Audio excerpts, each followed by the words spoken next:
ہماری favourite P S L management نے مجھے ایک لیگل نوٹس بھیجا جس میں وہ کہہ رہے ہیں کہ اگر میں نے اپنی تمام باتیں جو میں نے پی ایس ایل مینجمنٹ کے خلاف کی ہیں وہ واپس نہ لیں اور پی ایس ایل مینجمنٹ کو ایک پبلک اپالوجی نہ کی تو وہ ہمارا ملتان سلطان فرینچائز اگریمنٹ کینسل کر دیں گے اور مجھے ہمیشہ کے لیے بلیک لسٹ کر دیں گے پی ایس ایل سے تاکہ میں کبھی بھی کوئی ٹیم نہ لے سکوں. سو میں اپولائز کرتا ہوں کہ میں چاہتا ہوں کہ پی ایس ایل بہتر ہو.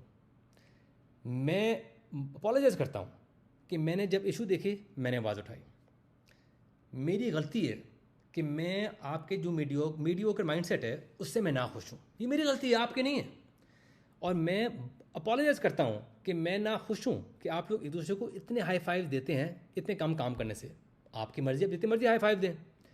اور میں معافی مانگتا ہوں کہ میں چاہتا ہوں کہ پی ایس ایل مینجمنٹ میں کوالیفائڈ اور کمپٹنٹ لوگ آئیں. مجھے پتہ ہے یہ بہت بڑی بات ہے, تو یہ تو امپاسبل ہے. اور میں اپولائز کرتا ہوں کہ میں نے کرٹیسائز کی کمال اوپننگ سیریمونی کو. مطلب اب نیشنل سٹارز کو ایک اسٹیڈیم میں لا کے ان کو لپ سنگ کرانا کمال. لائیو سنگنگ کون سنتا ہے؟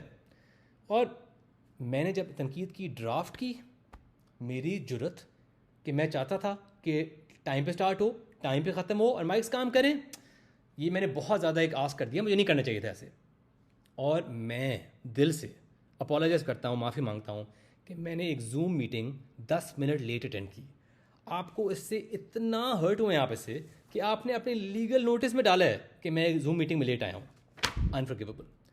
اور میں دل سے یہ اپنی غلطی تسلیم کرتا ہوں کہ میں نے کہا کہ یہ بگیسٹ پی ایس ایل نہیں ہوئے گا.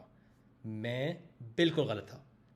جو وہ ویڈیو تھی جس میں وہ لمبے بالوں والے بندے نے پانی میں جو ڈائیو مار کے وہ ٹرافی نکالی تھی نا کیج سے, اور وہ لے کے آیا تھا اس بوٹ میں جس میں 4 لوگ کھڑے ہوئے تھے, گیم چینجر. مطلب گوس پمپس تھے مجھے جو میں نے وہ دیکھی تھی. تو اگین میں اپولائز کرتا ہوں کہ میں نے اتنی یہ غلط چیزیں آپ لوگوں سے ریکویسٹ کی اور غلط چیزوں پہ میں نے تنقید کی. So I hope you like my apology video. With love, Ali Tareen.